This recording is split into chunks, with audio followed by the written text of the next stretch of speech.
Alright. Ngabe mbaga buli kimu kibwenyi bwe kitapapujjako mu Uganda okubufuna n'okufuna ng'olina VPN. Naye essaawa zino nkimanyi nti buli omu ataddeko era atumbudde. Kale ngenda kusaba ontambuliza akatambi kano kasaasaanye. Olina option abantu 10 sharingirako mwenda akamu kateeke ku akaunti yo. Oba page yo omuntu atafollowinga page natamanyi gyeri kubanga baziwaabira bazisiba dda asobola okufuna access nalabira ku account yo ku page yo kati kateekeko ng'omaze okusaasaanya buli omwenda ogabidde mu WhatsApp obutadde mu Messenger oba okubidde kyali wessimu n'omugaate mukulu atumbudde tulyoke tugende mu maaso. Bwe mmala okulaba okusharinga katambi ako njala kutuma. Njala mpitire Maria Mungu omupya owa Yoseliti Bahabulwa. Christopher Damulira akulira crime intelligence. Njagala mpitire Maria Mungu wa Yoseliti Bahabulwa omupya. Christopher Damulira akulira crime intelligence aje ku video. Nsaba mpitire genetically modified general Muhoozi Kanyarugaba abere ku video. Nsaba mpitire genetically modified general Muhoozi Kanyarugaba abere ku video. Nsaba mpitire Muzezedde Nsanga Bisibe na nyine Kabuyonjo etambula. Yoseliti Bahabulwa tabasita mutabane wa Kare ekyenserero Muzezedde Nsanga Bisibe naye abere ku video. Nsaba ontagingire Kisawuvuga. Jeno Salimu Sare akanda naho. Jeno Salimu Sare akanda naho abere ku video. Nsaba ompitire omusajja gwe bayita Frank Mwesigwa. Frank Mwesigwa wa police oyo abere ku video. Nsaba ompitire wano omusajja gwe bayita James Birungi wa Semwali. Njagala ompitire Emi Katabazi owa Isa abere ku video. Njagala otagingire International Criminal Court, International Court of Justice. Njagala ontagingire mba diplomats aba embassy ezenjawulo oba mission ezenjawulo eziri mu Uganda abere ku video eno lwalero mbataginge. Buli embassy gyomanyi gitaginge bire mu katambi kano. Buli embassy gyomanyi ngere mu Uganda baba ina basigazawo gundi basigazawo mission yabo nga embassy teriwo nayo gitaginge babere ku video eno. Bwe mala okumpitira abantu ajala mupite president Omulwa Kyagulanyi Center mu abere one. Jala mupite ba foot soldier bonna abere ku video eno. Buli muwagizi wa national platform abere ku video eno. Kubanga video anagisuwa simejo no gisanga. Njagala kutandika n'akalango kamu then tandike video oyolwaliro egenda kubeera muliro. Alright. Nendoza excuse me. Muna nsonga mukatono.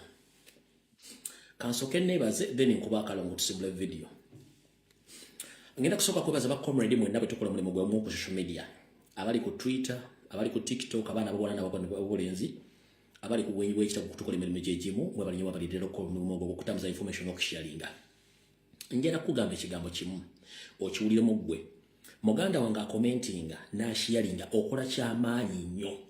Kubanga bro sharing information etambula. Ng'ogisharinze ku page yo, ogisharinze ku WhatsApp, ogisharinze ku TikTok, message etambula bulungi nnyo. Ekintu kino ekikya social media kubanga we do associate with the different people across the world. Ennaku zino olulimi Oluganda Golla Moses yalugonzaamu oba AI esobola oddukyusa. Video ne bwenjogera mu Luganda abazungu bigawo bino babikyusa ne babiwuliriza bulungi nnyo. Kati gwe sharinga video ogisaasaanye ogitambuze buli wamu gwo okukolebwa gwa kusharinga ffe tutambuze information. Alright, kansoke mpisawo akalamu kamukoka.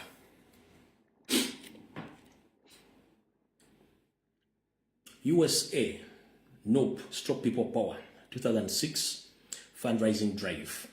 It will take place on 1st March 2025, organized by chapter leaders via Zoom meeting. Meeting ID is 666-522-5668. Passcode is 6 small f, capital R, capital U, capital Y, capital V. For more information, please contact the organizers on 720-296-3611. It will take place at 11 a.m. American time. Kakadde mu Luganda.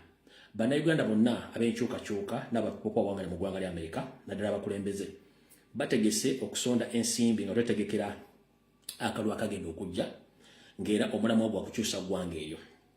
Okusonda kuno kugenda kubeera ku mutimbagano ogwayita Zoom kujja kubeera ennaku z'omwezi lumu omwezi ogwokusatu omwaka 2025 ku ssaawa 5 ez'okumakya eryozo mu ggwanga lya Amerika. Kujja kuba kutegekeddwa abakulembeze ab'omu ggwanga lya Amerika so n'abakulembeze okwetooloola ensi yonna nga bajja kuyita ku mutimbagano oba ku kibanja kye bayita ekya Zoom ku nsinkano ya Zoom nga endagiriro y'ekibanja kw'onoobeera gye tuyita meeting ID eri 6662522 ekisumuluzo ky'onookozesa okuyina mu meeting eyo 6 fa entono R ennene U ennene Y ennene V ennene. Ng'oyagala okumanya ebisinga bafune ku ssimu yaabwe eri 72096 ojja kuba obafunye otegere biki ebigenda mu maaso ku Zoom meeting eyo ey'abakulembeze ku nsonga ezo. Alright, kati akalango kawedde. Akalango bwe kaggwa tugenda tandikirawo video mu butereevu bwayo. Kansulate president atuuse n'abakulembeze bonna. Okusookera ddala abadde bagoberera ennyo Facebook ennaku zino zonna ne TikTok tubadde tubategeeza ku nteekateeka Muhoozi ne Museveni ne Uncle Wesali Musale nga bagenda kukola emitawaana ku kitebe kya National Platform. Njala sooka tegeeza abantu mwena musooke mulye bulungi nnyo. Mukulu Yoseliti Bahabulwa, Muhoozi Kanyerugaba, Christopher Damolira, Frank Mwesigwa, and the Inspector General of Police, I'm here to inform you, ladies and gentlemen, it is in your interest to keep Robert Kyagulanyi Ssentamu alive. Let me repeat this statement. Museveni at your age, Sali Musare, Muhoozi Kanyerugaba, the Inspector General of Police, and other operation officers, it is in your interest to keep Robert Kyagulanyi Ssentamu alive and kicking because for you think that you can control the population after assassinating Robert Kyagulanyi Ssentamu, which is not easy. Why? Right now you are holding guns in your hands because you can kill and kidnap each and every person you feel like to kidnap and kill. But it will be a brave mistake to assassinate Robert Kyagulanyi Ssentamu as you plan, because it will cause commotion in Uganda to the extent it can lead to the genocide in the Republic of Uganda. So I'm here to warn Museveni and your mafias, please be very careful in the way how you handle political matters in Uganda. It is not a problem for you to stay in power. It is your problem because for last we as Ugandans, we use the simple and easy democratic process of electing our leaders. So if in case we are tired of you, we have all powers entrusted in our constitution to elect leaders. So if you fail to leave power in peace, something wrong might happen in that country, but that's not what we want. We want a peaceful transfer of power. All along I've been informing the International Committee that Museveni is not a Ugandan, including his family. All of them that are refugees from Rwanda. As it happened in Congo right now, the so-called Nyamulenge who are claiming to be Congolese, right now they are massacring Congolese because they camouflage that they are Congolese. Right now it's going to happen in Uganda because Museveni as well is not a Ugandan, he's a refugee and his entire family. So right now they are using power of gun to stay in power with the plan of assassinating Robert Kyagulanyi Ssentamu because he's the only person who is becoming a stumbling block in their move of creating two-smash dynasty all over East and Central Africa. So I'm calling on international community, including international diplomats who are in Uganda right now. Watch each and everything which is taking place in Uganda. As we speak right now, police, military police, SFC, and the crime intelligence officers, right now they have enforced themselves into the National Platform headquarters at Kavule Makerere, whereby at first they switched off the electricity in the area, which enables them to force themselves into the offices of the president and other offices of leaders, whereby they are planning to plant ammunitions into president's office and other offices so that they can start build a file which indicates that Robert Kyagulanyi Ssentamu and National Platform are a group of mafias, or is a group of labels who are trying to overthrow the government by using of ammunitions. That's what they are planning right now. Because all cameras were cut off, no one was supposed to record. The police sealed off the entire premises right now. As we speak, they are still there. They don't allow anyone to access that premises apart from them. They have planted a lot of ammunitions, including uniforms, bullets, and other army attires, which later they will claim that they have found ammunitions at the headquarters of National Platform. Thereafter, they will allege that we were engaging in a military coup d'etat or using ammunition to overthrow Museveni's government. But that's not what we are. We are peaceful men and women who yearn to get change through peaceful means. So I'm here to inform General Muhoozi Kainerugaba, Museveni, Christopher Damule, and other serving officers. Whatever you do, it is a brave mistake, because the world has been watching each and every step you are doing. 3 or 4 days back, I've been exposing you, whereby I've been using my social media platform and I record short videos exposing you, which I term them as security alerts. Right now, exactly what I've been telling the world, it is exactly what is taking place right now. So, whatever you are doing is wrong, and stop it. Akonjagadde nkayise wakali mu Lungereza bakategere bulungi. Kati mbutongole video etandise. Okusookera ddala, ngero bategeeza nti Ssentebe era chairman wa Kunga Ssentamu Fred Nyanzi asuuliddwa okulwana mu maka ge era atuuse mu maka ge. Naye jjukira emisana nazze ne mbagamba ku security alert nti omwami ono badde bamukuumira wabweru wa Kampala era ajja kuvayo abyogere nga services azisombemula ku kifo kye bayita Katida oba Jet offices e Masaka gye badde bamukola ki gye badde bamutulugunyiza mpaka olw'emutwala kiswalinze ne bamusuula. Ssentebe Nyanzi kijja kwetagisa ogenda ofulume ogenda ofune okukeberebwa nakyo ekiddako, wabula nga onvaawo ngenda kusaba bakomredi mwenna, ngenda kubasaba komredi mwenna, kino ekintu kye bakola kya butiitiizi, ffe tetunnatyako n'akamu, saagala mulage butiitiizi bwonna, kubanga tosobola kulumba muntu munafu atalina mundu n'omulumbisa bataliyamu y'amagye ne mundu zirwasa mayinja ng'olumba ekibiina ky'ebyobufuzi ekitalina wadde ekisokole ky'essasi. Ngenda basaba tekubaako na muntu atya mu sharing information mu exposing abantu bano kubanga bali mu kutya. Ffe tetuli mu panic. I'm here to warn Museveni and General Muhoozi. We are not in panic. It's you and your regime who are in panic. You've stayed in power for 40 years using the power of guns. We are not intimidated and afraid of you. So whatever you are doing unconstitutional acts against the political party. You are trying to blackmail, to flame Robert Kyagulanyi Ssentamu, but you won't succeed. That was my statement. 1. Njagala chairman Nyanzi bamusesemye ekyo tukitwali chairman Nyanzi avudde. Don't comment and share anything about chairman Nyanzi oyawedde tofokasinge kuba kati bagenda kukosa chairman Nyanzi n'ebirala nga diversion. Njagala kutegeeza international community ne bannayuganda mwenna nti olwaleero abasajja bano bazinzeeko essomero ly'ebyobufuzi ly'e Kamooja akawungeezi ne basalako nga teri mmotoka ekkira, teri mmotoka eyambuka. Mubaddemu n'abasajja awera, abasajja n'abakazi ba elders okuva mu mabuka ga Uganda abadde bazze okubuuza ku president n'okufuna okusomesebwa na biki ebigenda ogenda maaso. Abasajja bano tebaswadde olwaleero, bakutte abakyala n'abaami abali mu myaka egikuze 7 babatutte, babawambye batutte ku pusi, basibire teryamanyiyo.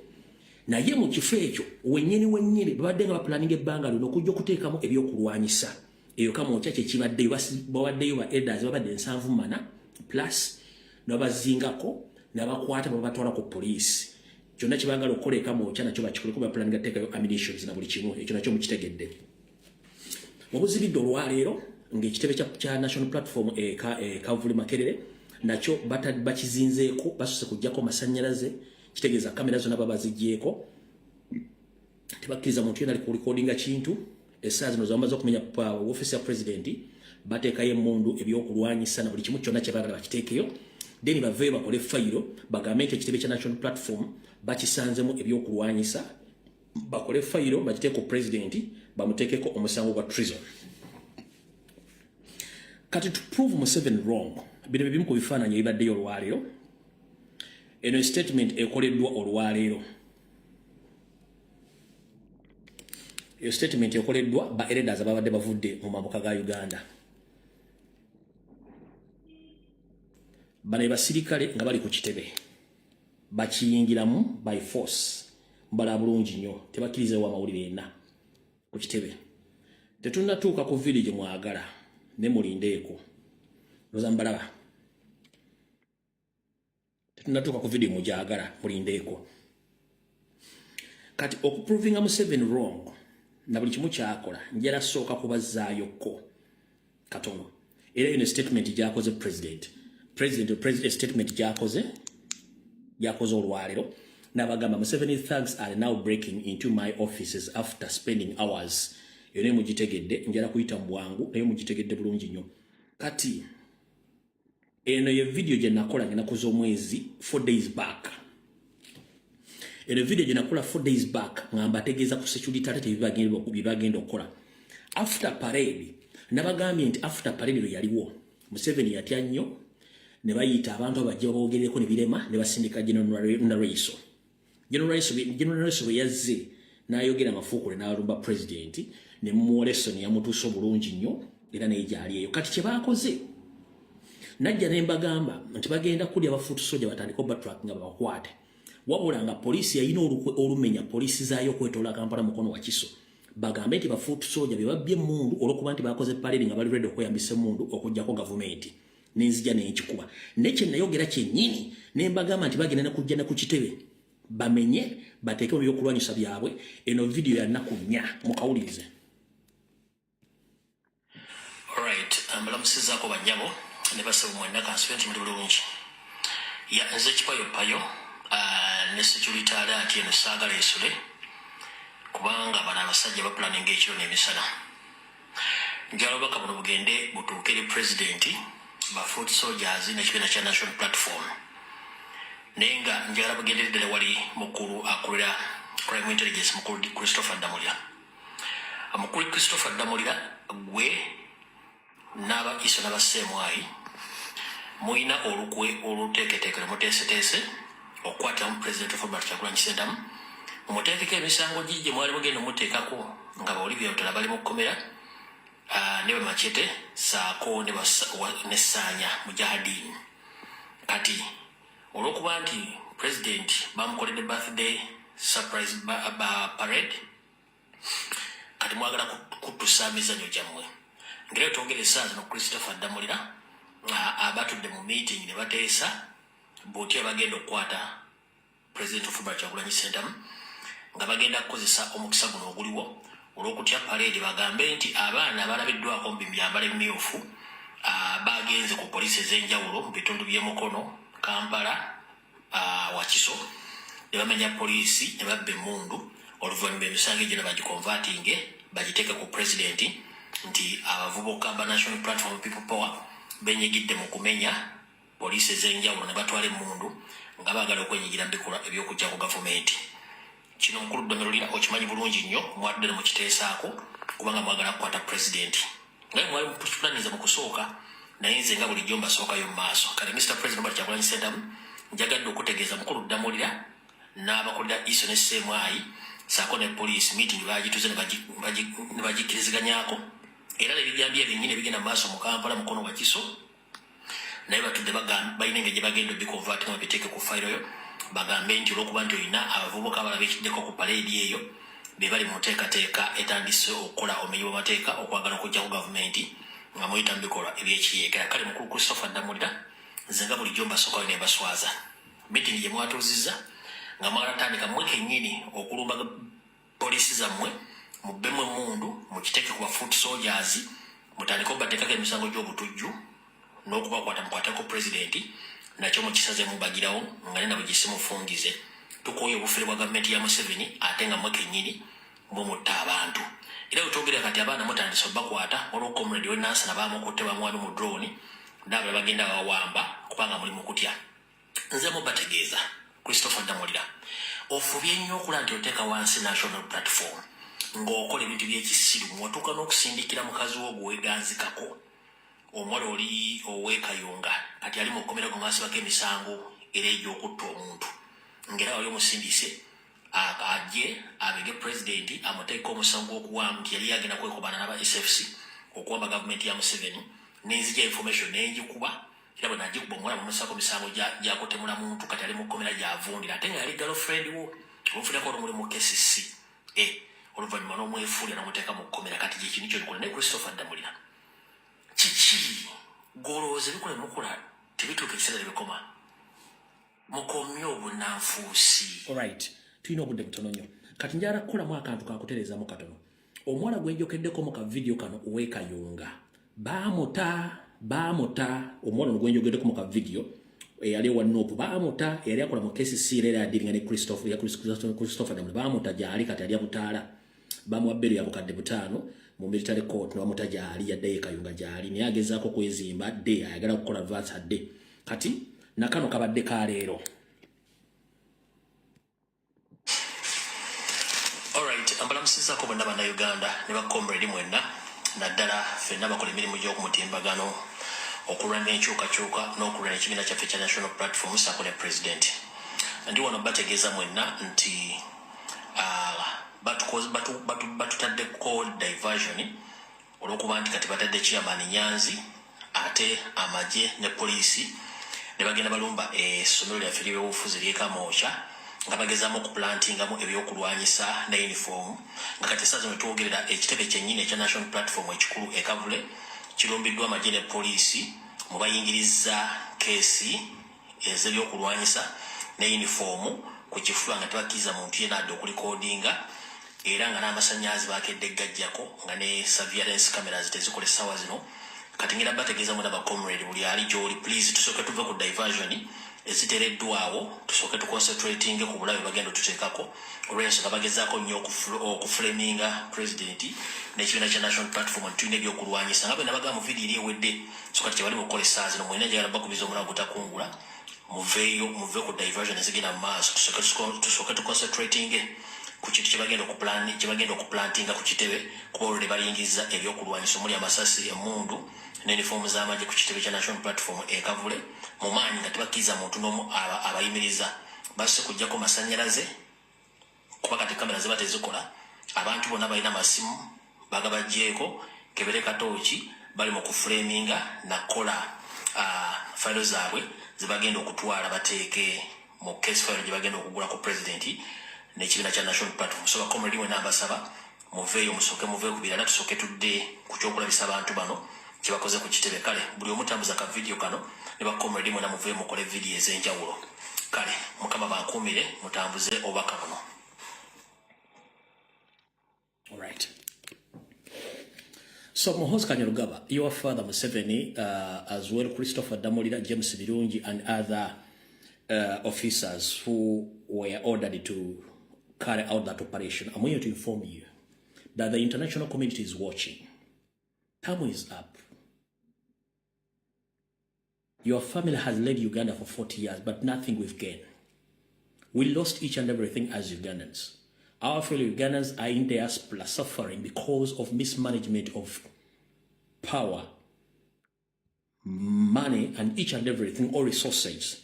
So, we are tired of your family and your regime. It's time for change.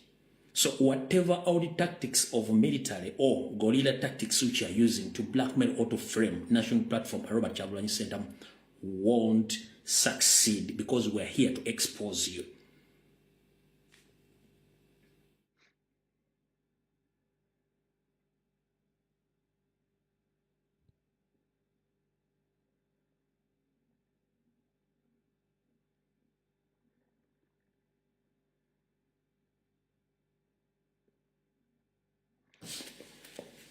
So, these are the people who led the kidnaps and all operations which have occurred since yesterday against national platform, foot soldiers, and enforcing themselves into the national platform head offices at Kavule and Kamocha. These are the people who led the operations. All the meetings were held at CMY and Nagulu Police Headquarters. And these are the commanders who were instructed by Mohoz and his father. AIGP Frank Tumwebas, the director of operations. This is the Frank Tumwebas, eh?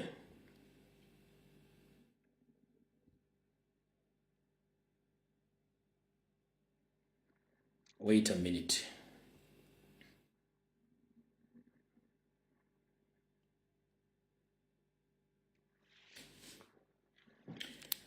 He is the gentleman who led the operation since yesterday. Frank Mwesugwa is the man who led the operations of raiding national platform and kidnapping innocent Ugandans.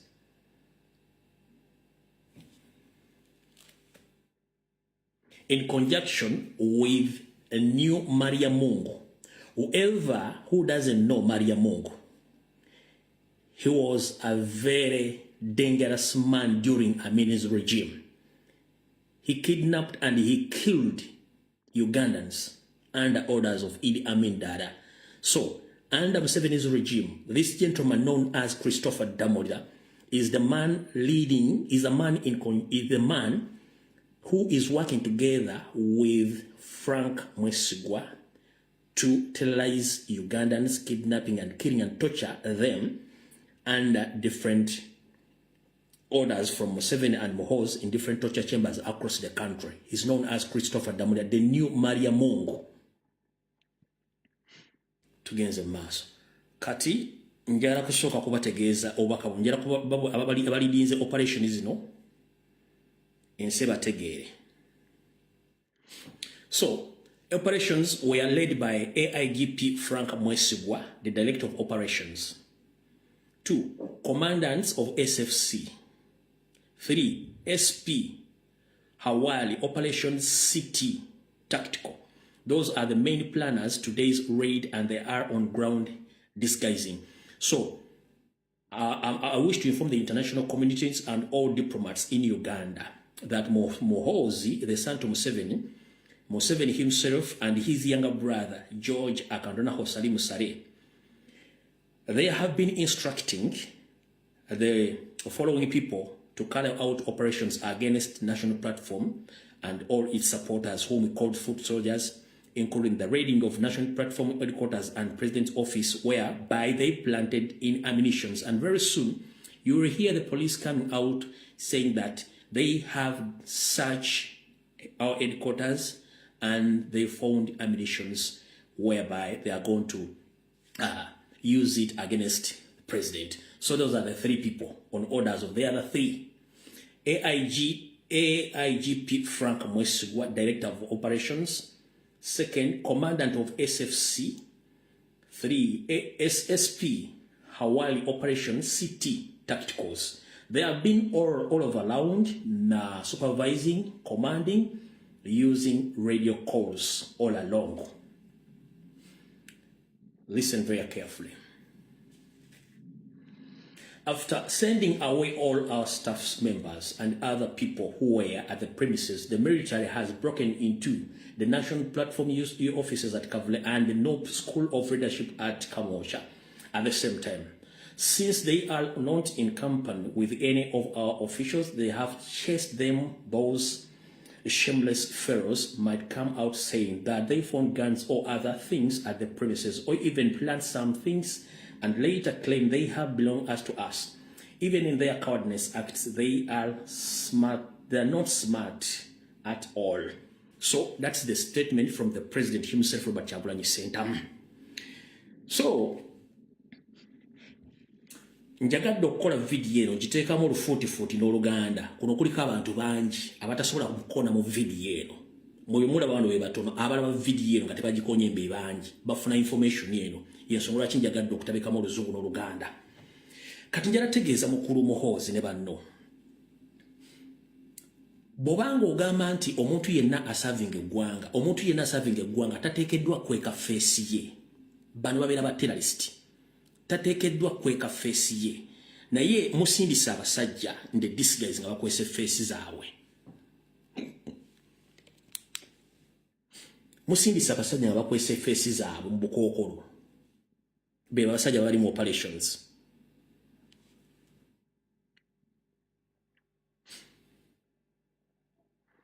abasajja abali mu operations nga bali mu bukookolo teri serving officer nga serving ggwanga ali ayinza kweka face ye bwe batalina kigendererwa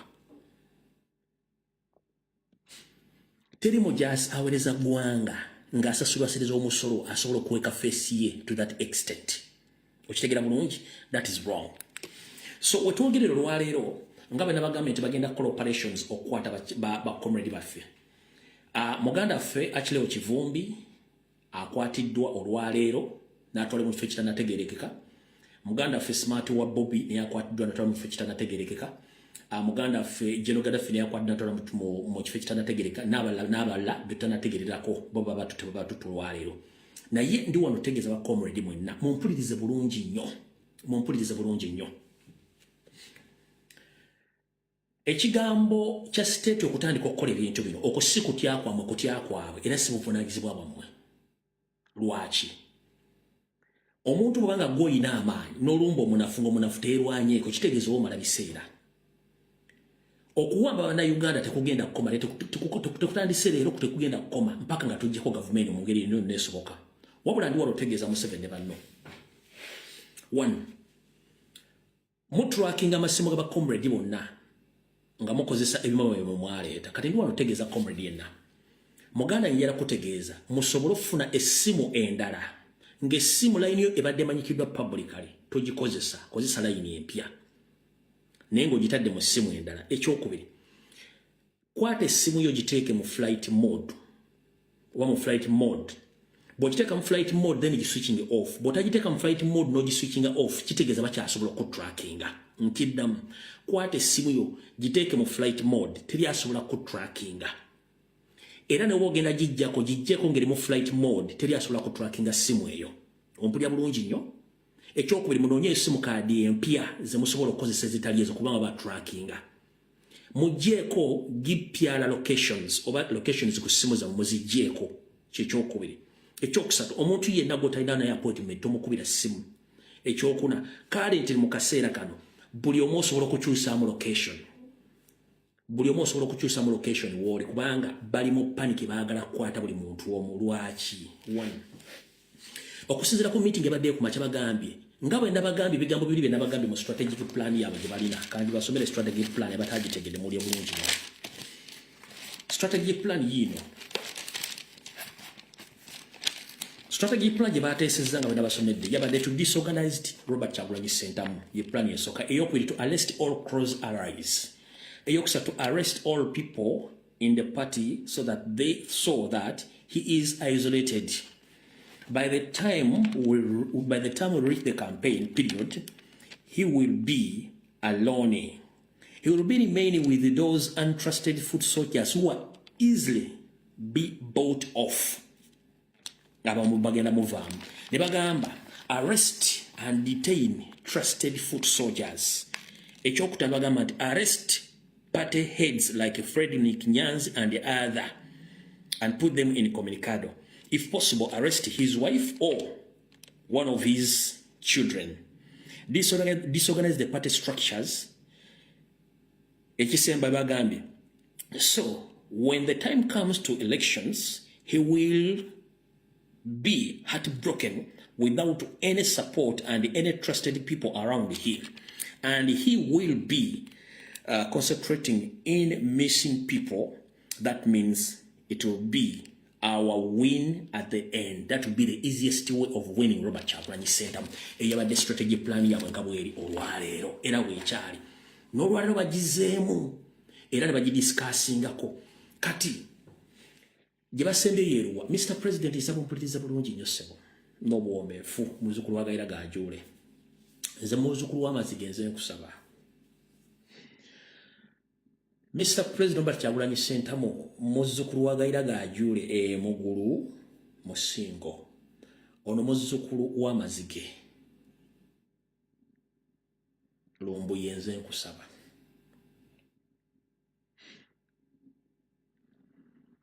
kibayita politics buli omu akimanyi by'obufuzi wabula kibayita politics obukodyo bw'obufuzi buli omu tabumanyi politics buli omu amumanyi era osobola okukwata essimu yo n'odiscussinga politics but politics obukodyo bw'obufuzi tewali abutegeera okujjako ng'omaze kakola ensi netegeera wano tatategeera mukama wange oli flexible bulungi era omanyi politics bulungi naye bino ebigambo byange njala bikugamba nga mbifunye mu message esembye mu meeting gye batuddemu abamu kiyinza obbawulikikira ng'obubi naye njagala mukigumiikirize omusajja ono gamuwedde ku mpagala ne bwe nkuzannyira akatambi kano kakakuzannyire kuno ngenda kajjamu eddoboozi kakakuzannyire wano ngenda kajjamu eddoboozi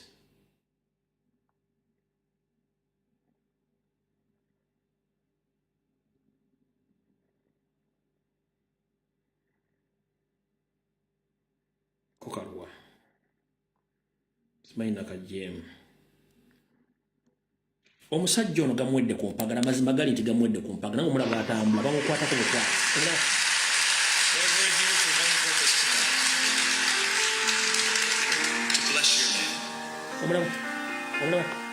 to give you glory, honor, and praise. Gamuwedde ku mpagala ekituufu omulaba nga atambula yeekaza kwekazinga omusazi obyayi ku kkubo yitaliiwo mu meeting gye basembye bagambye by all means if we fail the last resort is to assassinate Robert Kyagulanyi Ssentamu in any possible way. Mohoz and your uncle Salim Sarepras, your father, you decided today in meeting that you, at least, if everything fails, to disrupt or to disorganize Nope, you have to assassinate Robert Kyagulanyi Ssentamu by all means, because it's the only obstacle you have in your 50-year master plan and to take Eastern Central Africa under your master plan. So, Mr. President, ngenda kusaba. Last resort gye bagenzeeko ye yawe yakutta naye bagambye bati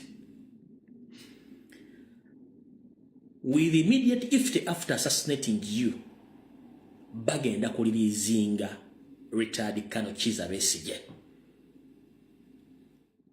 ajja kuba afunye sympathy mara nti tewakyali muntu yenna asobola kujja kufuna favor ya asobola okutandikiraawo. That's what they have planned today. And that is their mission. Okuva ku disorganization ejje babadde nayo oba strategy kati bagambye tufuba okulaba nga omwami ono tumutta oluvannyuma tutebeesigye ekintu kidde mu mikono gyaffe nga bwe kiri. But as well you must be very careful within your circles. You must be very careful within your circles. Ebyange mbyogera kate ng'omusezi agula essiyani, you must be very careful within your circles. People around you, some of them, they know this information, you work with them, they know what to do, but somehow, somewhere, they're stranded somewhere. But, bino mbyogere, maybe binza okunyiiza n'obutabitegera buli bagambye nti information njiteeka wano n'esaasaana. One, lwaki bali sorting okutta Kyagulanyi? Njagala gwe kenyini ng'okozesa omutwe gwo gw'oyita engalabi ombuulire wa opposition ki mu Uganda asobola okuba nga asobola okudda mu bifo bya Robert Kyagulanyi Ssentamu ombuulire. Ku bino bye ngenda okugamba wano bagamba nuupu eyimidde nuupu project ya Museveni osobola okulwanyisa project yo ng'otegeera. Osobola okulwanyisa project yo ng'otegeera. Mbadde ngamba you create project to get profits. So when you create a project, ate n'ogirwanyisa kiba kitegeeza tuyagala magoba ekyo ne kibakuba. Ne bagamba nopu bali babisiyaga era bafuna ssente okuva mu bazungu okupromoting ebisiyaga. Omusajja mukulu Trump awangudde akalu ebintu bikyuka be bali ebisiyaga bennyini. Teri muntu yenna yazzeeko kunyega buli omu yasirise tubasaba accountability basirise era teboogera. Right now abadde bakulima empindi ku mabega bonna basirise. bwe batandise okukwata ba foot soldiers bayise Mpuuga ne bamugamba waki batutubulya nti abantu bano balina skills mu military. Mpuuga yabagambye nti abasinga obwana bonna balitani. Museveni ate omuntu gwe bayita litani ng'alina emmundu. Okitegedde kati njagala gwombuulireyo omuntu omu opposition singa Kyagulanyi abavuddewo ani agenda okubeerawo. Mbudayo omu taliiwo kubanga bo kibafa nti ono aveewo. Kati muganda wange ngenda kukusaba n'obuwombeefu. Beera mwegendereza nnyo. Nkimanyi oli mwegendereza naye gw'oyita naye yayinza okulyamu oluka kubanga bataka ki? Bataka nkwenge. Awo tuvuddewo nakyo kitegedde.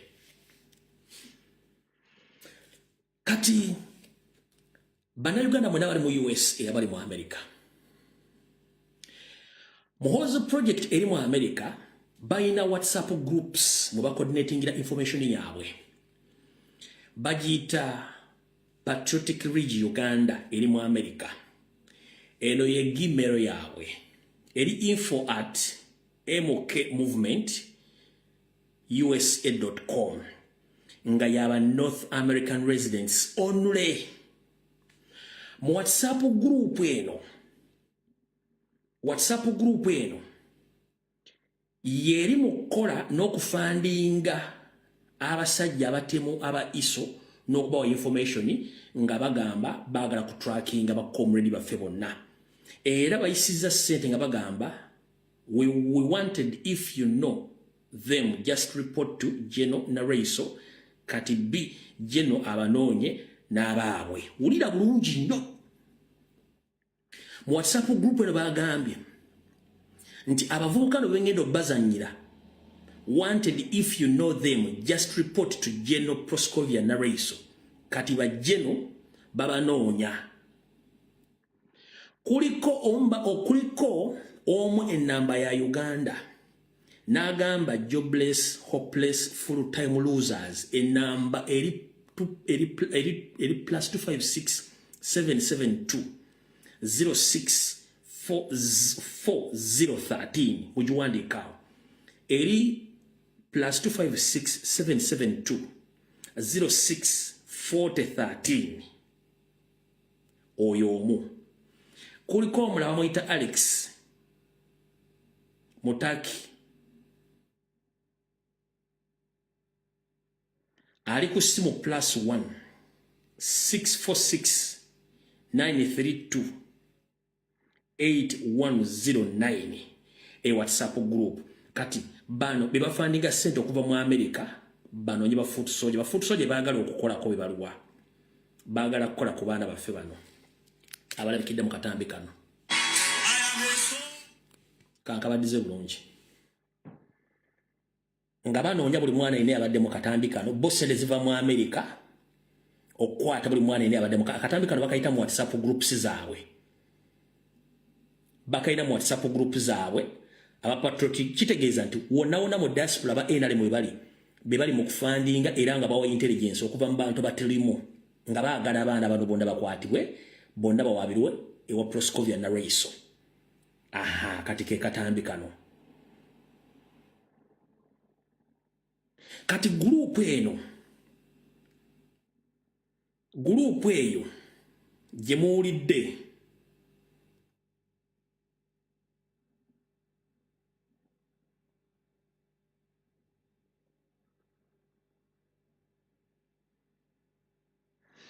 group eyo gye muwulidde ekulwa omukyala gwe bayita Sarah Kasule. Sarah Kasule, if you are in USA right now, be very careful. Nomula bamuyita Andrew Kamali beba group leaders beba admins abakulira ekintu kino n'okusindika ssente n'okuwa intelligence. Sarah Kasule ng'oli mu America ne Andrew Kamali bebali mu kukulira group zino zonna eza diaspora okutrackinga abaana nga information bagijja ku ground. Mugitegedde bulungi nnyo group yeeno. Kanjigaziye bulungi nnyo. Mugira bulungi nnyo group yeeyaawo.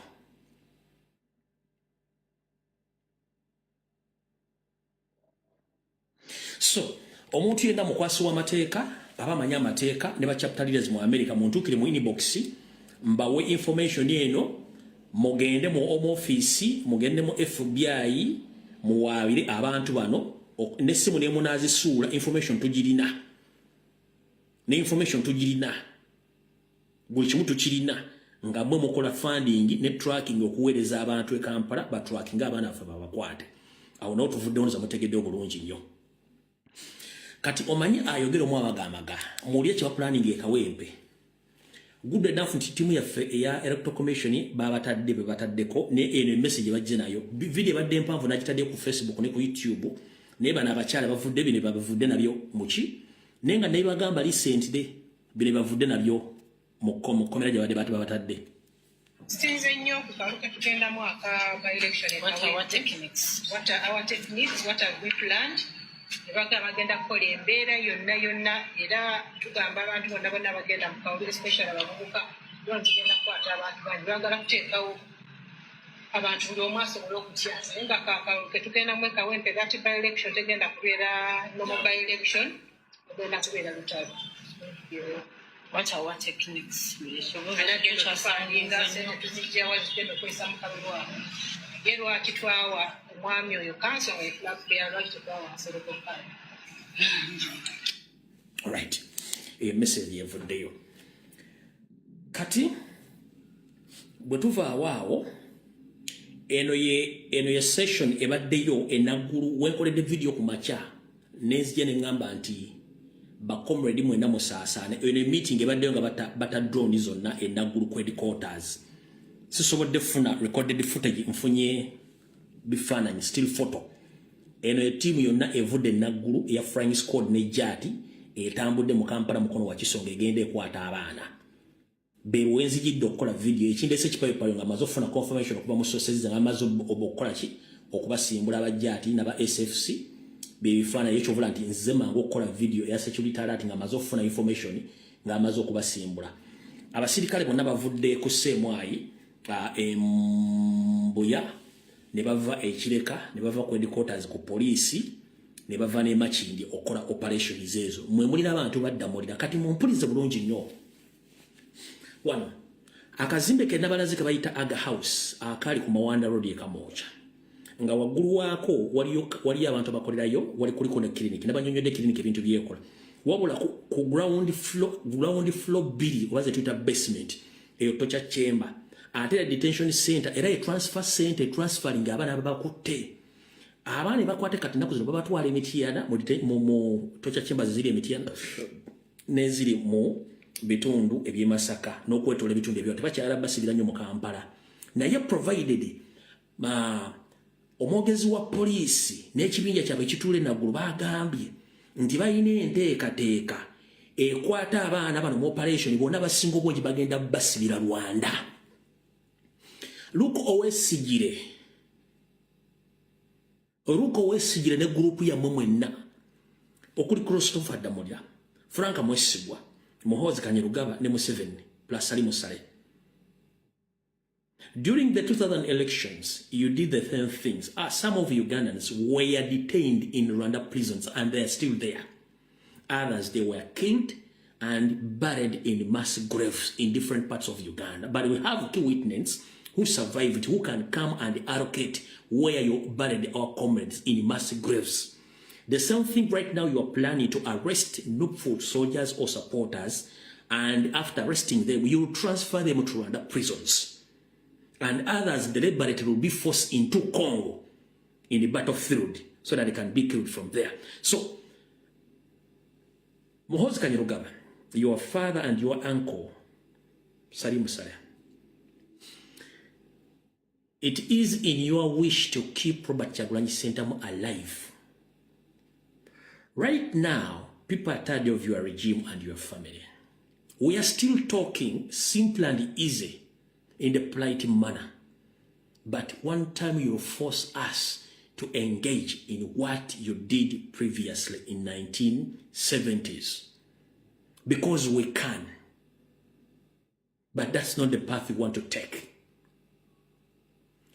Your elder brother Museveni said that even freedom fighters, sometimes they might use violence to protect or to gain what they want. I'm here to inform you that it is in your interest to keep Robert Kyagulanyi Center because it serves you, Museveni, it serves Muhoozi, it serves Salimu Sale and the entire Banyarwanda who are in Uganda, mostly in Uganda. The moment you assassinate Robert Kyagulanyi Center, it will be an automatic call for liberation struggle or armed struggle. Quote me right. According to your cow mentality that you want to assassinate Robert Kyagulanyi, it will be an automatic armed liberation or armed struggle against your race. Because publicly now we know that we are fighting with Banyarwanda openly. For me, I don't eat my words. If you wish or if you plan to kill Robert Kyagulanyi, it will be an automatic call for all trusted and loving Ugandans to engage in armed liberation because we'll be remaining with nothing. The reason as to why in Arab countries some people decide to be terrorists is because they have tried all avenues or peaceful avenues, but nothing came out of the peaceful means. The only way they decided to go with was to become a terrorist because they demonstrated, nothing they heard from the demonstration. They tried to talk, nothing came out from talking. They tried to petition their parliaments, nothing came out of those petitions. They demonstrated, they were beaten, killed to the extent they had nothing to do. It's just to become terrorists. So slowly by slowly we are heading towards that point. We've tried all our level best to be peaceful, but you are trying to squeeze us to that level. But I'm here to inform you, don't push us to that end. Temutusindikiza kutuuka ku mbeera eyo. Lwaki? Kankunyonyole. Ffe tuli bannansi tetuli bagwira. Era tulwanira mu nsi yaffe kyekisooka. Ekyokubiri, omuntu yenna bw'omunyigiriza ennyo nga talina kiddako agenda kufuuka mutujju. Omutujju tazalibwanga mutujju, anyigirizibwa naba nga talina kyalekeddwawo wadde kyalina kukola. Temulina monopole ku mundu, temulina monopole ku kuki, temulina monopole kuki, ku violence. One, njala tegeeza public, and I'm here to inform the international community that all the serving UPDF officers, most of the indigenous, they were taken to battlefield in Congo, other than Somalia. Those one you see in SFC who are dressed well with the heavy ammunitions, those are the machineries of SFC from Rwanda. But fun enough, those people are not trained. They are not trained, they are just scarecrow. Mwetuba manyi bulungi nnyo nga ne bacommandants bonna Abanyarwanda tekuli yali agenze ku battlefield, including the army spokesperson Felix Kulayije. Tokubangako sasi, togenda akola ku kintu kyonna, just wakola training, tokubangako sasi azwero nenda lweso. Bonna basinga obungi tekuli amanyi sasi nga ne bwokuba essasi basooka okudduka. So I'm here to inform Museveni that the indigenous Ugandans whom we force out of their country to go in your prominent wars in Congo, Somalia, South Sudan, they are there watching. But you come afraid that you have forces in Uganda. But right now we inform you that almost 70% of forces they are in Congo, Somalia and South Sudan. In case we decided to wage a war against you, you can't survive because the people you trust around you, they haven't experienced any kind of battle within their country. Abanyarwanda watekuli yali agenzeko mu lutalo badde olusinga mu bannayuganda, abasoga, abanyolo, abatolo, abalugwala. Bano Abanyarwanda bali mu kulya gundi ebitiri biyita ne balya embizzi ne banyolako bbiya ne bagenda mbivu tebagendako ku battlefield. Baganda bafe bali ku battlefield abafiirayo. Bw'oba oyagala kipuruvinga oyo Kulayije gwe kati amesipaso tagenda akona mu lutalo takubanko wadde sasi just mubateko obuteesi. Bano bannalo iso simanyi baani, simanyi batugirimana, simanyi bonna bana tekuli yali agenzeko mu lutalo. It's very easy abantu okuba ku bantu basanya within a small period of time kintu bategeeza temutinkule batajja kutegeera. Temutusindiikiriza. Lwaki? Kino njala kikunyonyera ng'omutwe ogw'okola bulungi. Era buno obubaka njala bugendere Museveni, Muhoozi n'abalala. Mu byobufuzi Mubadde lake nnyo mu Uganda. Lwaki muli lake nnyo? Mwe mwafuuka ba terrorist under Fronasa. For us, we are not terrorist. Tuli mu peaceful meaning of transition, we are not terrorist. Mwava mu politics ne mugenda ne mufuuka ba terrorist. Ne mujjamu mwajjamu uniform ne mugenda mu ngoye eza bulijjo ne mufuuka ba terrorist. Ffe kye tutalina. Ffe tubayambika ekigambo kimu nti tubadde mu politics owaddala whereby it was very easy to identify the new supporters nga bataddeko already nga bwentaddeko. Mutusindiikiriza mukwata abaana baffe nga mbagamba nti bambala ebyambalo by'amagye ebimyufu. Ebyambalo by'amagye ebimyufu bya national platforms tebiri registered under UPDF. N'enkofiira zaffe teziri registered under UPDF. Kati bwe mba mutusindikizo tujja mu ngoye ze mutulabiramu nga it's very easy to identify to the mwagizi wa NOP. Singa tunajjamu engoye ezo, can you identify the supporters of a national platform?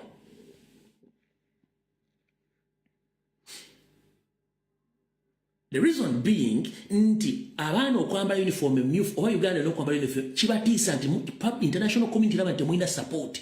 Kubanga omuntu yena okwambala uniform ya kyenvu, it's a curse in Uganda.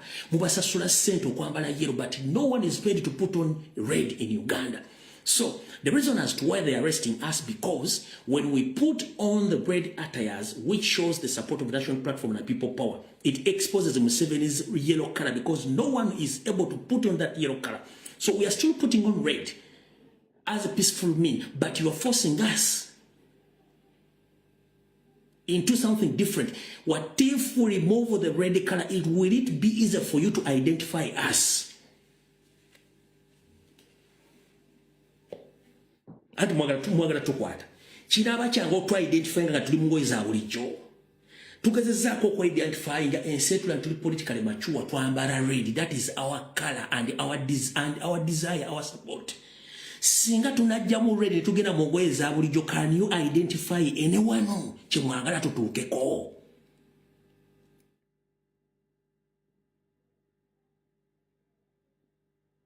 Tuzijjemu kye mwagala nga tusigadde muleya buli kimu tukikolera muleya kye mwagala. Omuntu akulaza ayina nkofiira myufu, ayina engoye myufu, omwidenti wa national unity platform, si musirikale, si terrorist, si ki. Wabula omukwata omujja mu ngoye ezo nti engoye embi, singa anaazijjamu osobola okumuidentifying. Can you? Kye mweyitiramu n'akisobola.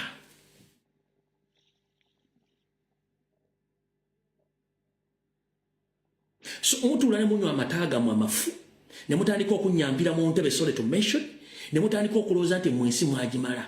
But that move of arresting people supporters, most of the foot soldiers who are putting on red, it is a mess. Because when we put on red, it's very easy for you to identify us that those are supporters of national platform and people power. But if we remove the red attires, will it be easy for you to identify us?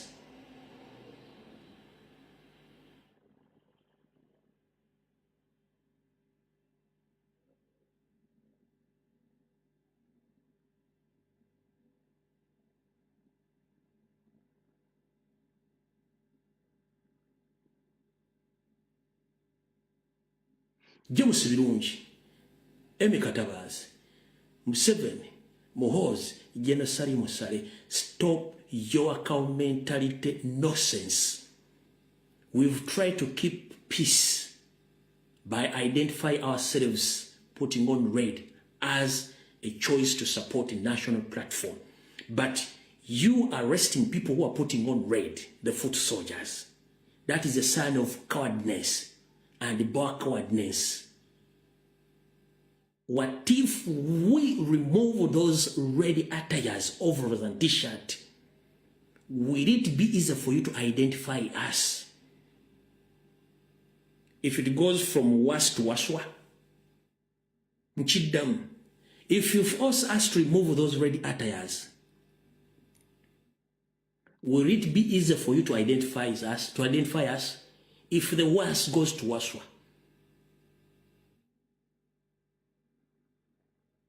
ekintu ekiyitiridde bakiyita was bwe kiyita ku was kibeera waswa ewe byange eyo terms zange temuzikozesa mu bintu byomwagala ekintu ekisusse bakiyita was bwe kisukkawo nze nkyeyitira waswa kati bwe mutunyigiza okuva mu ngoye zino bwe kinaasukkawo ne kifuuka munaasobola tuhandolinga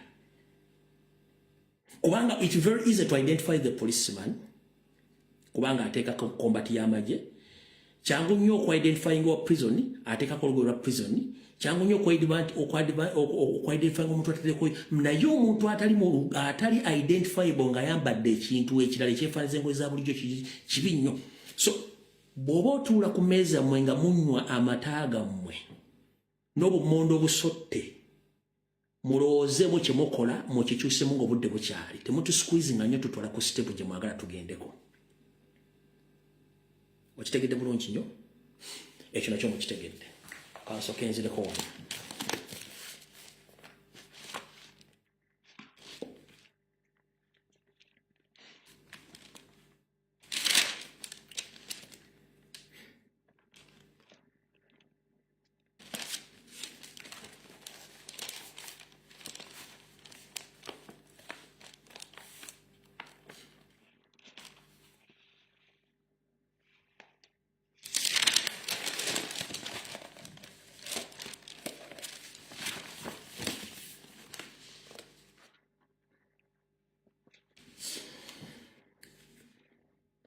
era mu meeting yemu bagambye bwe bati nga bagambye nti bagenda kukwata abaana bonna tugenda otutuuka mu kulonda ng'abaana abo tebaliiwo ye mission yaabwe nkiddamu Muhoozi Museveni Salimu Sale n'abalala you are planning to arrest or kidnap all foot soldiers across the country when times reach during or after elections you won't be having a resistance from NOP so that is your plan. And you instructed during or after elections that you've instructed your mafias to the order of shoot and kill. Omwami ono yagambye nti okuba nti bagenda kukola kye tuyita prostate vote nti okulonda nga kwaggwa bwekuti ne balangirira kubanga baagala kulangirirayo seri bo Muhoozi yalagidde bakole ekigambo kye bayita shoot and kill yawadde orders ku lunaku bakuba amasasi afaafe ebisigadde bajja byoza but Muhoozi at your age, around 52, you were general and CDF.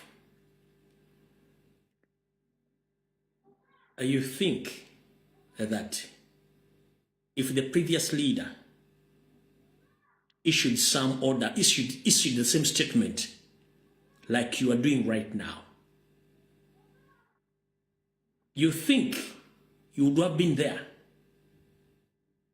If Amin did so, if Obote did so, would your father be there? Or your uncle Salimu Sale and Janet, would you have been there? No. Use your head before it's too late. You ordering shoot and kill. You.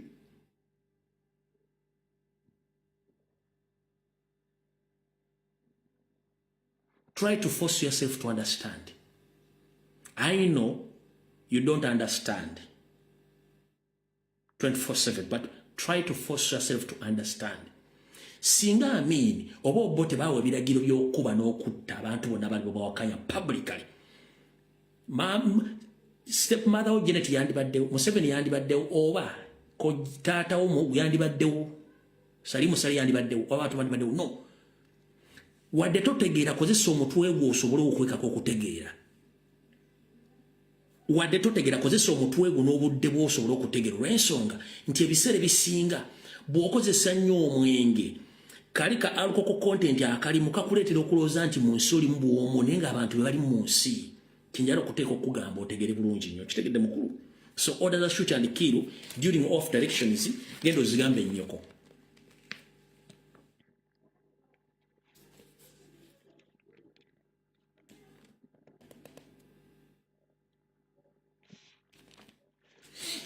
Alright, mwenna abaliranye kanso Nalukoola mumutegeeze nti waliwo enteekateeka emukwamba baagala kuwamba kanso Nalukoola kubanga abagambye akalulu kano bakeetaaga by all means. so council nalukola wonna woli please be very careful mu ntambula yo mu ndyayo n'abantu b'otambula nabo bapulaninga okuwamba essaawa yonna mu ngeri bo kye baagala okukola so council nalukola wonna woli please weebereremu mu ngeri yonna esoboka olw'ensonga nti abasajja bano bali mu kutya y'engeri gye bagenda okukola ki okukola mu bintu ebyo so kati katudde wano mu kitabo council kenzire wano nsaba okuluma kutukwasa abasajja kabaka n'okuluma ku bakuumi bonna abaliwo mwegendereze nnyo mu mbeera y'akazigizigi n'eyokukyusa amawulire essaazi n'eriwo waliwo olukwe olumalawo ssaabasajja kabaka obudde bwonna era ndi wano tegeeza owasaanya Kaloli Charles Peter Mayiga n'Abaganda mwenna mwebeereremu lwaki mumpulirize bulungi nnyo mumpulirize bulungi nnyo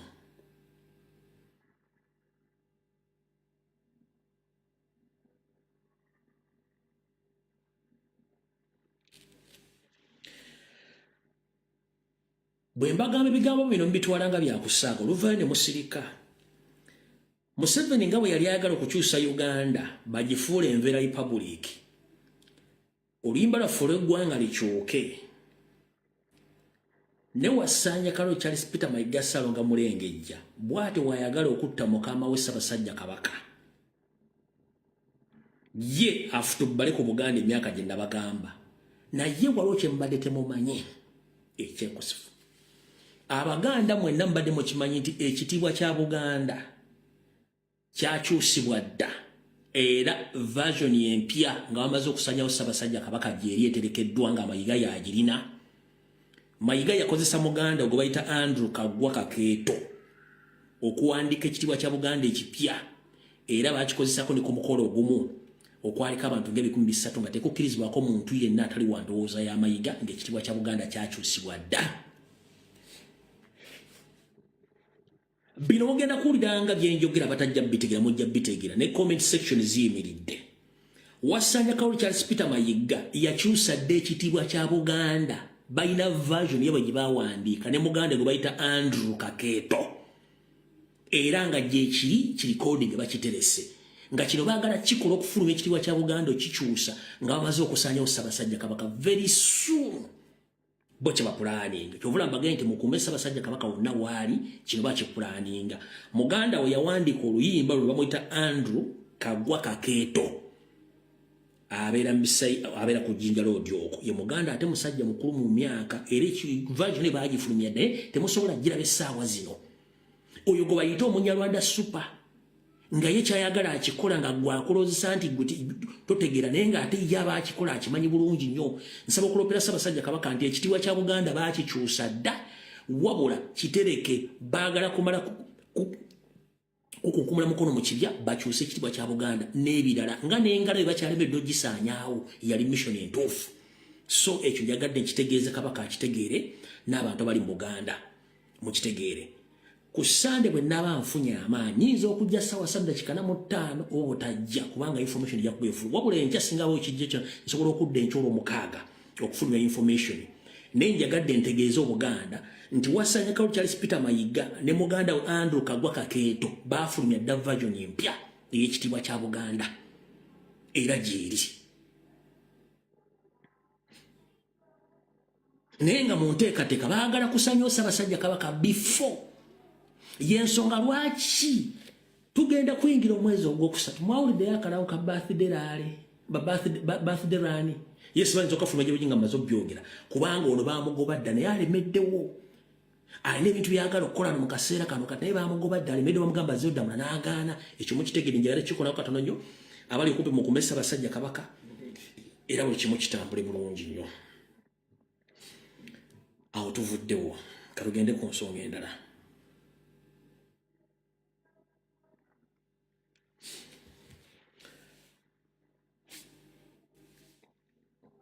kati mukulu Felix Kulayiye Mulinya wa Gonda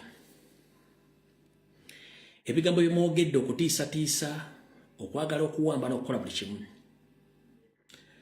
ensi ebadde ekimanyi nti abaana bamwe bafuna military training ng'era bamanyi n'okkuba emmundu wonna we bali Abanyarwanda ensi ebadde ekimanyi ensi badde ekimenti abaana bafuna military training ne bakuba ne mundu bagenda ku wrong range okushootinga nge mukimanyi bulungi nnyo zino video zemwalabyeko ezino nno ntono nnyo nga zino Open the script. Just opening. Sit down, you. Here. Don't eat. kanjibaddiramu Open the script. Just opening. Sit down, you. Here. Don't eat. ebyo bibali mu kukola ndi wano tegeeza eggwanga ne bannayuganda mwenna nti buli famire ya munyarwanda ali prominent bamaze obasaplying emmundu nga balina instructions after elections to try to target the prominent families or indigenous Ugandans, but mostly in Uganda. So I'm here to inform the international community, more especially all diplomats who resides in Uganda and those outside the country. Museveni, as a refugee, and his colleagues who enforce themselves in Uganda, they are not willing to leave power in peace. That is what they say. They want to leave power by force. Right now, they have purchased ammunition, more especially AK-47, that is Alexander 47. They have supplied those guns in all families related to them.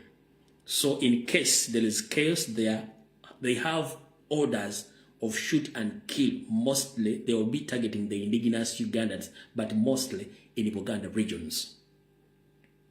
And it is very evident that most of them, they have guns. They move those guns in their vehicles across Kampala, Mokono, and Entebbe, Wakiso, with the aim of shoot and kill those whom they don't trust or they don't want to stay in the same community.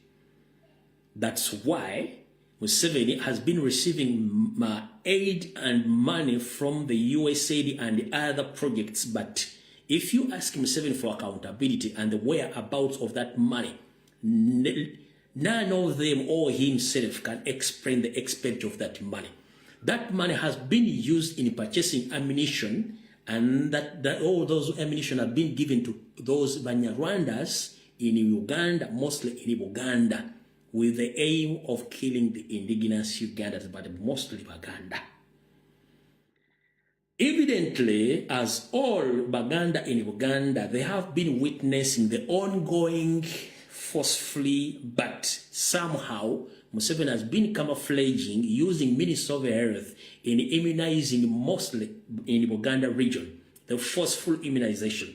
Recently, in the Royal Triangle, they officiated of introducing a village-to-village health inspectors who are going to be carrying on Museveni's mission of forceful immunization, but mostly targeting Uganda. And they are being instructed to do their job well, as well supporting the government. Whoever doesn't comply with the orders, he will face the consequences or he will lose his job. But the main issue is this money Museveni has been receiving from the US government has been used in purchasing ammunitions, and those ammunitions are in the hands of Banyarwanda. Guys, more especially the Ugandans in East, Central, and the northern part of Uganda, I'm here to inform you. If you are chatting or you are trying to befriend someone, be very careful. Interrogate him or her to get to know the history or the details of that person. And there are so many Banyarwandas who come afraid to be Baganda, Basoga, Batoro, Banyoro, and they have the names of those people in those areas, but naturally, these are Rwandese.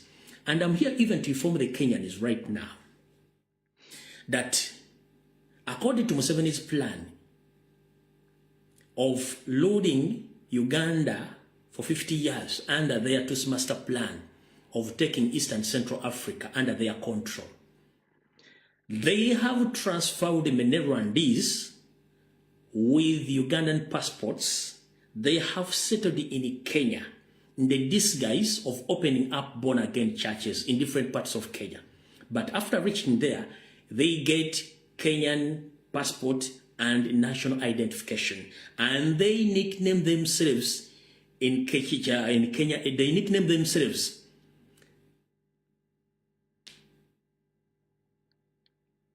or they use Kenyan names according to the location where they have been deployed. Most especially the borders near Uganda. Whenever you meet a born-again church in different parts of Kenya, get to know, or let the government do more investigation about those people. There are so many Banyarwanda who have camouflaged as Kenyans, but in the process, or in the coming future, these people, they will come out to claim that they are Kenyans. They will be getting involved in politics and other activities.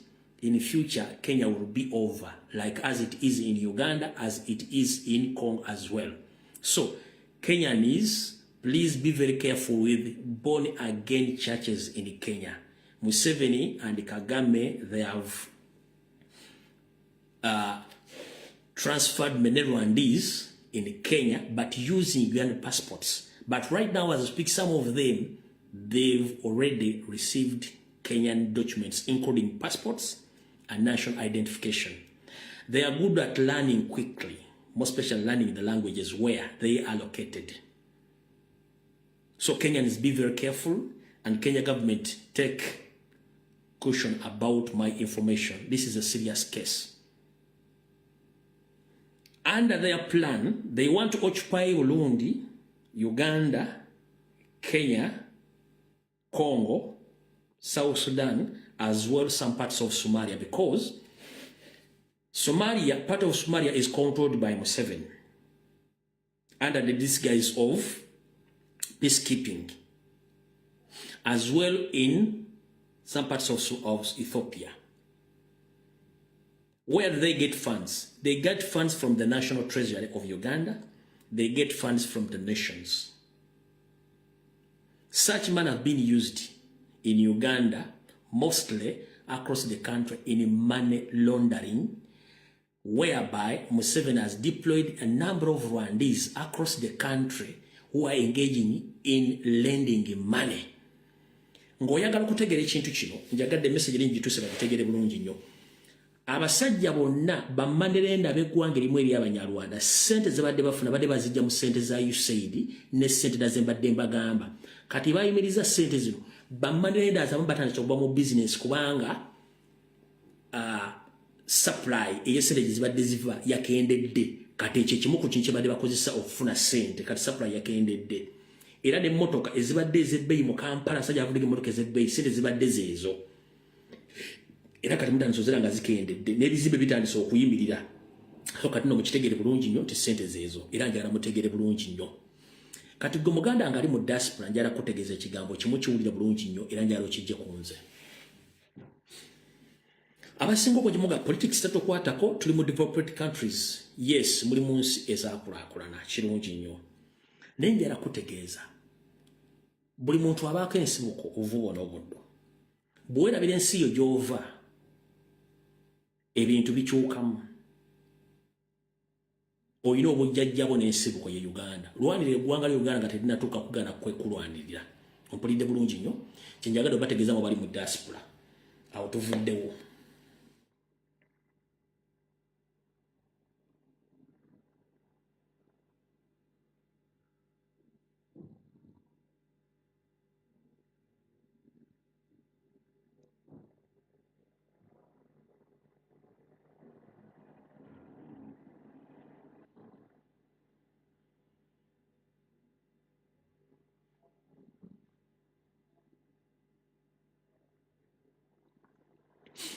Ngoyala okutegeera nti eggwanga Uganda fu n'abalifuga fu. Ssente z'omuwa musolo ezaakolebwa ezaafulumizibwa Parliament okukola ebbibiro. Ssente zonna ebbibiro tezinaweza myaka ena ebbibiro lyafudde.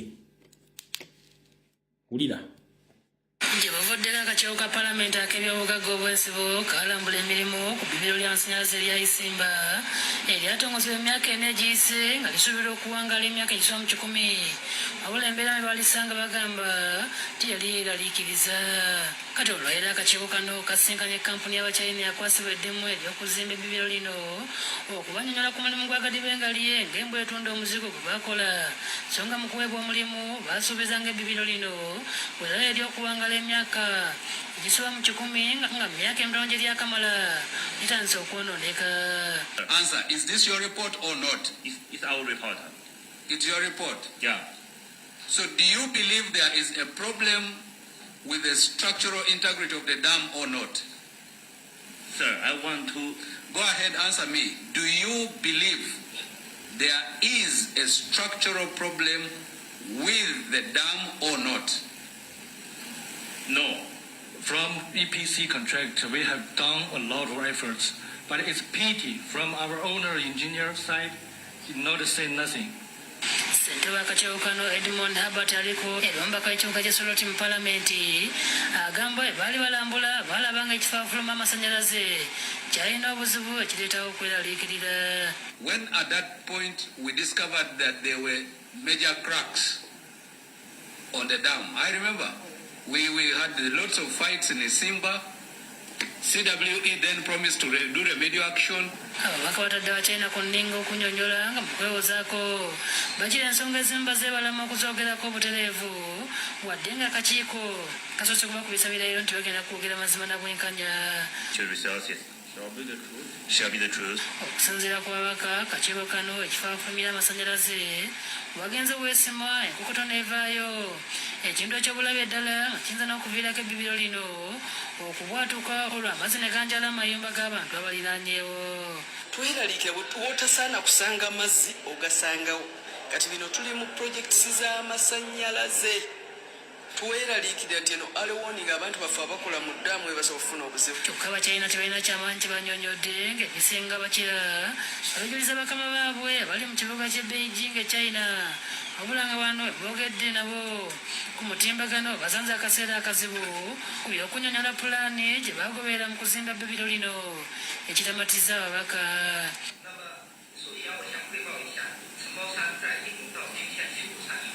Mu contract mwalimu provision y'okutambuza amazzi okugafunira we galaga naye ekyo kigaanyi. Kyokka Alison Mutikanga ssenkulu wa Uganda Electricity Generation Company Limited abalondola omulimu guno agamba nti ennyamiza okuba ng'ebbibiro lyeyongera okwonooneka nga nabo bennyini Abachina baali bakkiriziganyizza mu alipoota yaabwe kyokka kati mu kaseera kano bye boogera tebikwatagana. Chair, our concern is that the recent underwater inspections revealed that the concrete that forms part of the spillway continues to degrade, but also part of the riverbed is undergoing what we call scoring. Scoring is like erosion of the riverbed. Now, Chair, if we continue to delay, there is a risk that we could have backward erosion that extends up to the foundation of the dam, and then we could have a dam failure. Abako okubadde Alex Lubunda n'abalala beewuunyizza engeri kontrakita gye yafunamu omulimu guno ogw'okuzimba ebbibiro bw'aba nga tasobola na kuddamu na bibuuzo ebyangu ebibuuziddwa ku mulimu ogwabaweebwa. So I can't understand how even this contractor was selected if he has no competence. So this is a matter which should be handled between the presidents and the president of China and see how they're embarrassing us. And they should be total. Kati goba wa contract ali mu America bamutadde ku Zoom ayogeraga tekuli mu ba parliament yategedde chinchu byayogedde nenge bibiro baligalira myaka 10 tebina moladde myaka 10 ligenda kugwamu kusereza omusolo ekisinze okunnuma obusajja bune ewaabo okola omulimu gadibenga ali omutegusigala mu Africa gye bakola gadibenga ali ku sente z'omusolo ne batambula. Kati babosi bali Beijing bababuuza mwakola mboja kusereza omusolo kati bana bambe ba parliament tekulina omwategera lu China naye nga sereza fe zigenze awo tuvuddewo. kati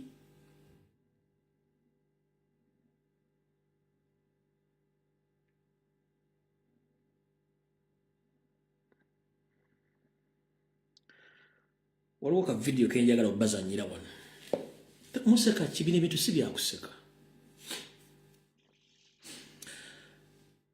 omukyala Anita Amongi Mama Lususu Nalongo Sorogeti nemba parliament aba NRM National Labourers Movement oba National Labourers Movement bono bakanjala bo baweereza saako ne regime ya Museveni najja ne bagamba recently tugenda mu full military dictatorship regime nga muwakana constitution batandise ogitabangula ogikwata ogiyuzaamu empapula nina obulumi ku mutima gwange eri abasajja bano wammanga nina obulumi ku Mpuuga Mathias nina obulumi ku musajja gwe bayita Katuntu nina obulumi ku Mathias Mpuuga Nsamba n'omusajja gwe bayita Katuntu gw'okimanyi nti Katuntu gwe bakwasiza omulimu gw'okuvuluga n'okukyusa constitution mu ngeri yonna esoboka ne bagivulunga Anita Amongi ne Mathias Mpuuga Nsamba mwalabe video Nsamba Mathias Mpuuga Nsamba nti yawanyeko Derek asome report nga minister w'esimayira mukwatirako emirimu nyeko n'atasoma n'adduka n'atasoma report eyo ku mutimbagano gwa Nyeko yagambye nti ebintu NRM biri mu kudiscussinga kati Mpuuga be yali amuwa asome ye bamukubisa omupiira nga ye Mpuuga aganya obisoma ekyo Mpuuga teyavudde ekikira lifayinga ekyo tekivuddeko omukulu Katuntu ayimira mu parliament n'atandika okukyusa olulimi n'atandika okukubanga ayagala wa Attorney General oba baagala mufuula Minister of Justice very soon kati Katuntu bakolagana Anita Amongi okukyusa constitution banza nabo bagikyusiza na muliri bwabwe nga bali bakyusa constitution Anita Amongi yagambye newe munakola mutya tugenda kuyisa biiru ekkiriza amagye ga UPDF ne court martial ekozesebwa abantu bonna be babayagadde kati Anita Amongi Abaganda tugamba nti gyotega amaggwa ate munnange gye bakugobera essaawa zino mukwate eggwanga oddijja mu demokrasiya erigoberera constitution mukwate eggwanga muli handling direct mu military dictatorship mulowooza nti obuyinza tebusobola kukyuka muwe obuyinza Museveni n'amajjeege ne bw'aba aloose ne bw'aba alina gw'ayagala oteekako omusango ogw'amagye ng'essaawa zino bayingire mu kibitabo kya Nuupu ne bateekamu bye baagala ng'eyo treason Anita Amongi okimanyi nti okuva Speaker Kadaga naawe muzze nga mukyusa constitution mukimanyi nti n'ekyo it's a treasonous act okukyusa constitution nga baba bribing ogikyusa singa gavumenti ekyuka amateeka ge mwateekawo mulowooza tegasobola bakwata namwe ne babateeka mu court martial ne bavunaana emisango gyegimu egy'obutujju n'okulya mu nsi ya olukwe uno bwe yayogedde ate nze bigambo byake yagambye bw'ati Parliament to make laws shall be exercised through bills passed by Parliament and assented by the President. Now, whom do you want to make the laws? It is us here to make the laws, and we shall pass the laws.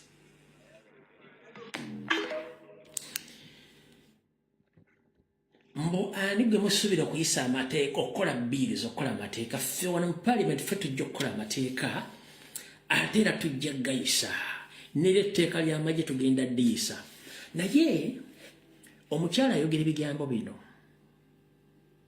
ng'ali confident nnyo nti bagenda kuyisa buli kye baagala naye Anita Amongi ava mu East gwe twali tumanyi mu FDC si yona Anita Amongi omugundi si Anita Amongi mu Pakistan kati Anita Amongi mu Pakistan ono alina obuzibu bumu buli bwe buti ye talowoozangako nti asobola okudduka mu nsi eyo n'afuuka refugee ye talowoozangako nti Museveni tamwagalangako wabula Museveni amukozesa kukozesa kuyisawo byayagala You are using that fucking rotten parliament to pass the laws which favors Museveni and which favors the Tutsi master dynasty future plan. Museveni is a very pacific liar and confusing comrade of man who can use the law in his favor to control or to take over the country. That's what exactly is using. The same fellas which are happening right now in the parliament, like you, Anita Mongi, you are handing over our country to the foreigners, the Rwandese.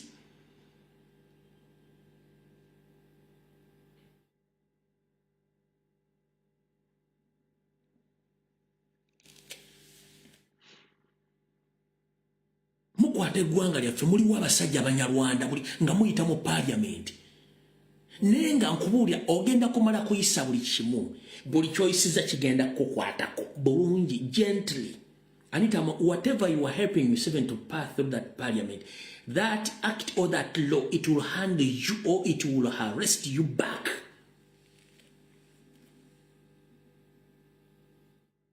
You are seated in your house, either in Kolo or in your home area, watching each and everything.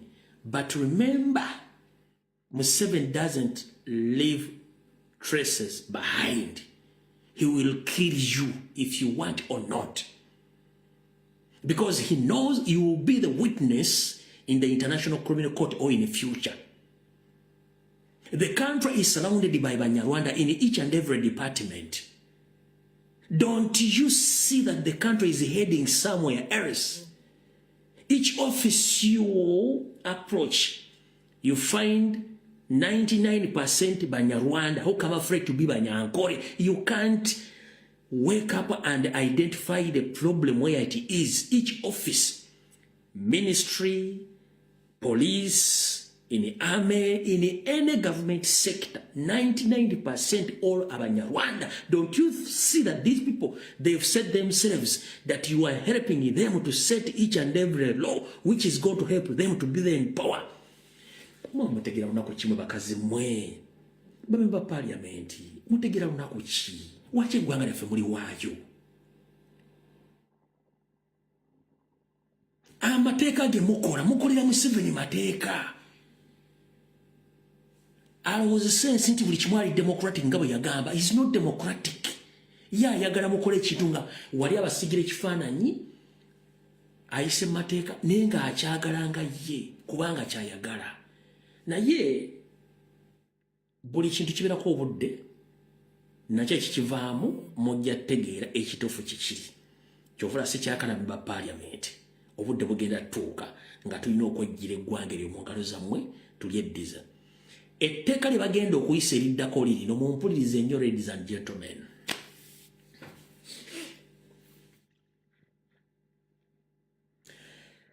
Ntera nnyo bagerera obugero bwange. Nena kano kankabagambi mukamanyi nti bw'olabanga embwa egoba ekiwempe ow'eddiba wattu yitawala. Bw'olabanga embwa egoba ekiwempe gow'eddiba yitawala. Lwaki? Museveni abadde akozesanga nnyo propaganda, blackmail ne system ya divide and rule all along.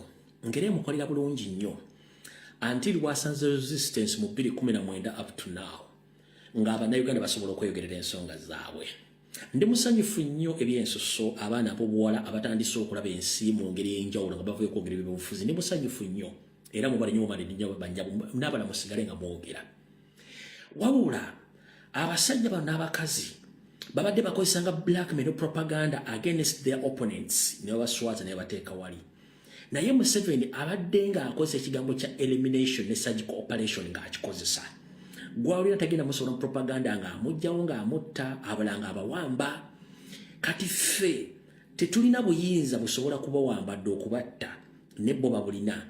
Kati njala mbuulireyo omuntu gwe awambye n'awamba omuntu n'amusuza mu safe house n'amugjamu engoye n'amurepinga n'akwata amasannyalaze n'agamukubisa mu busajja bwe n'amusika amabeere n'amala emyaka 4 mu safe house ng'amutadde omwo.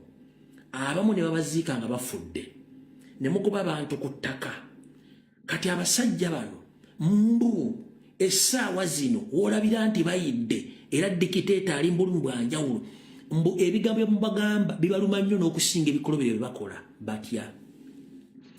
mugenda kulya very nga bajja kusiba gerwako ne family nga bw'omwogerako it's a criminal offense osibwa wakati w'emyaka 5 ku 10 etteeka lijja kati bwembanga n'okubagamba in fact ffe tetusobola kuva mu bbanga kuvuma muntu no tetuli balalu ffe kyetukola bakiyita kwejjako busungu bw'oba osobola okuwamba comrade n'omugjamu empale n'omusiyaga n'omukubisa amasannyalaze n'omusuza mu kizikiza emyaka 4 abalala ne mbasiiga siriimu neekugamba ekigambo kimu lwaki mutta abantu lwaki muwamba abantu oba nenva mu mbeera nenkumukkolera eggambo gwe likunyiiza nnyo okusinga ebikola emukoze okuwamba ettaka okubba seriza omumusolo kati ddaamu yo mwagibagamba ya myaka 10 tennaweza myaka 10 egenda kugwamu anita monge oba oyagala nkugamba ekigambo kyo kiwulire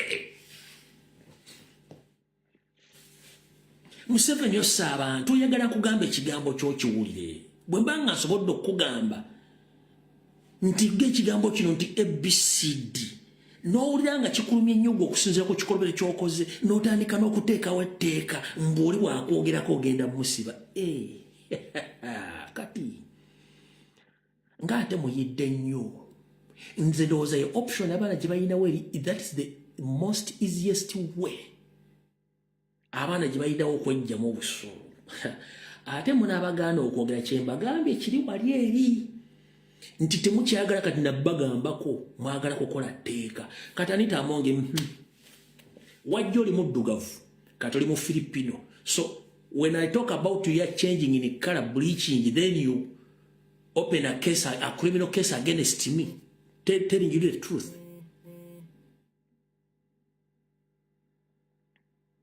wajja mu parliament ng'oli muddugavu kati oli mu China bwe ngamba nti wa bleaching weeyerusa era that's a criminal case against me nti nakwa abuse nze muhozi nkugenda oli drunkard master oba muhozi toyina windows zaayika ng'ekituufu toyina windows ng'onsiba ng'ate kuga ekituufu ndi windows zaayika Museveni genti watta kitaawo ng'ekituufu kiri nti wamutta era onsibe nti kuba nti wamutta nkugambye olina amasaba 3 erwakitula buli lwova e Kampala ogenda mpewo zabajja mu misambo agyo n'osamira erwakitula ng'amasabo gyegali baminisita bakimanyi ba MP bakimanyi nti olina amasabo kati ng'ojja onvunaana tinayogedde ku masabo Janet nega nti emmere ogiyedda mu bigere gonna amagulu gazimbagadde galinga emiti gyagundi gy'amasannyalaze ng'ojja osibaga genti amagulu go bagazimbye tegazimbye ngamba sale musane kisawuvuga takyayina mukoko na dolubuto balusalasala then ng'onsiba mu kubanga entutu nakokola tolina ddaka kukola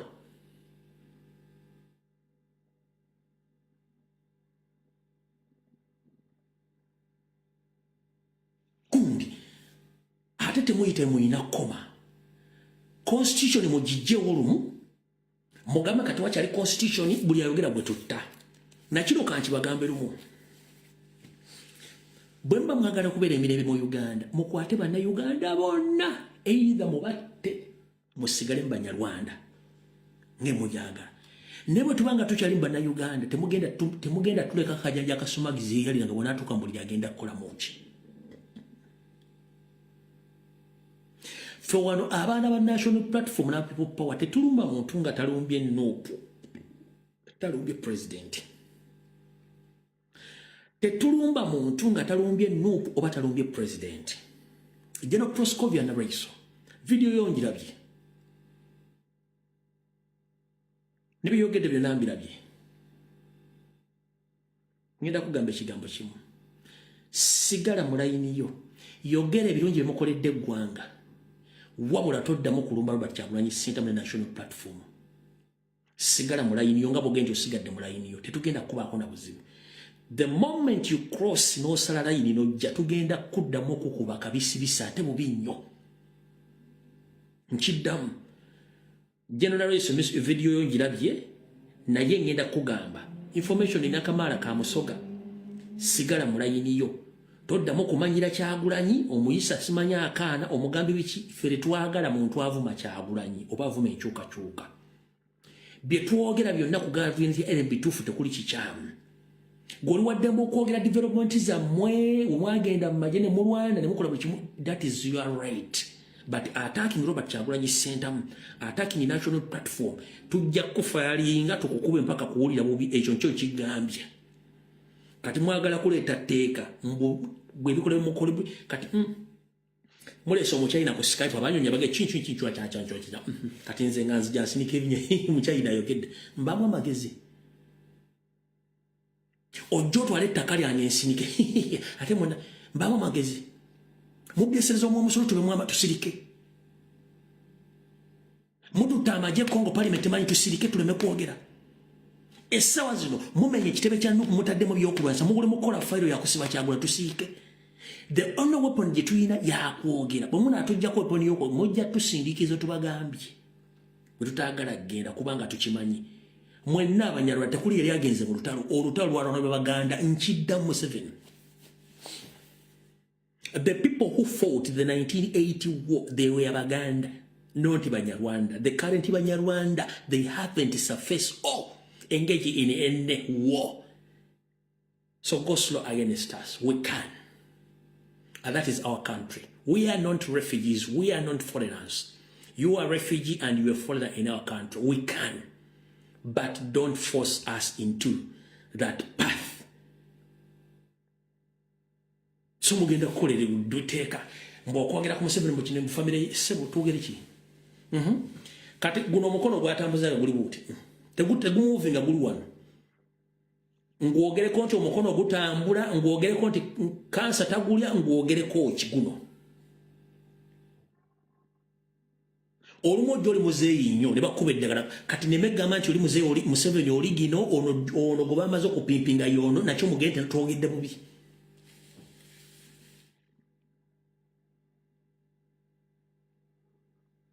Bana Uganda bana mateka ge baleta kati bwe kibanga ekigambo kibaluma nnyo n'okusinga emmundu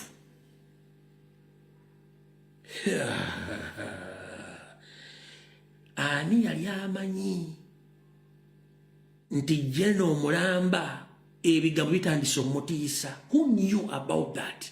The time will come, the generals in Uganda, they fear the people they lead because they come out to criticize them. Who knew that this time will reach? That the so-called army generals, now they fear their own people because they come out to criticize them. Oh, lo, lo, lo, lo, lo, lo, lo. Oh. So, bwemba muti ebigambo, kati bwe kanaabikuuka mugenda kukola mutya?